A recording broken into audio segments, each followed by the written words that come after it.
We're just talking about Dr. Ackerman's shoes here. Dr. Ackerman is back to explain the test he uses to diagnose peripheral neuropathy. It's good to see you and your shoes. Thank you. It's great to be back. They're new. They're really nice. Thank you. Really nice. I get a lot of compliments on them. I don't know why, but they do. Well, they're kind of cool. They're cool, like you. So when I was looking at this and thinking about the test, because I've seen some of the tests you do, you know, we've been there as well. So why do you use these particular measures to see if a person has neuropathy? Well, we got to try and figure out what's causing it, what type of neuropathy it is. And what I wanted to chat about today is I had a patient last week, because I love telling stories about patients. He came in very frustrated. He faxed me, I don't know, a big book of medical records. Right. Tons of tests, MRIs, ultrasounds, vascular studies, nerve conduction studies, the whole shebang. I mean, he's been working on it. He's been working on it a long, long time. And the diagnosis he finally got after all of this stuff was idiopathic peripheral neuropathy. He didn't know what that was. He thought that was, you know, some big diagnosis. Idiopathic just means they don't know why it's there. Mm-hmm. So he spent all of this time, all this money, all this effort to get nowhere. And then I said, well, what'd they recommend for you? Gabapentin, Lyrica, the meds to cover up the symptoms. Right. He's like, well, why'd I go through all that stuff? You know, it didn't get me anywhere. They could have just said, I got, you know, burning, tingling in my feet, and here's some gabapentin.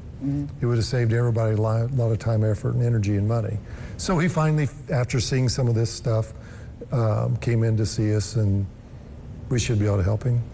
Well, I mean, I think that's a story you hear pretty often about getting to the end of your rope and finally getting the word out that there's something that you can do.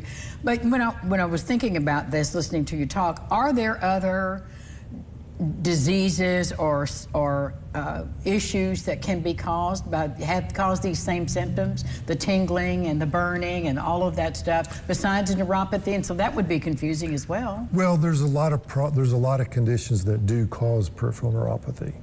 So it's the condition that causes those symptoms. Correct. Okay. Correct. And there's, you know, of course, diabetes is the biggest one that's out there. Diabetes is going crazy and getting rampantly out of control.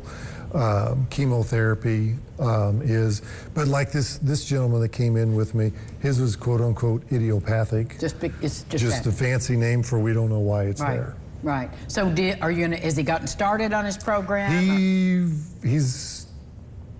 I'm not sure he's picked up some of his infrared light and some of that stuff yet, but I think some of it actually came in yesterday, so he'll be getting started here shortly. Well, I know you'll hear more from him as hopefully he'll be here with us one day. Well, that would be great, because I mean, that's the story you want to tell, right? When people who have come and begun to not just feel better, but noticeably better to get your life back. And there's so many people out there just like him that have been told there's nothing that can do. Here's some pain meds to cover up the symptoms. It'll just get worse over time.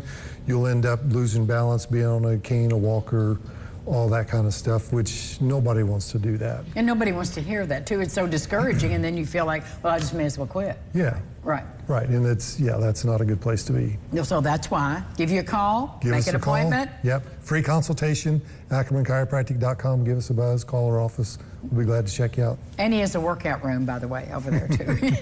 Thanks, Dwayne. We'll be back with more Lifestyles right after this. Stay with us.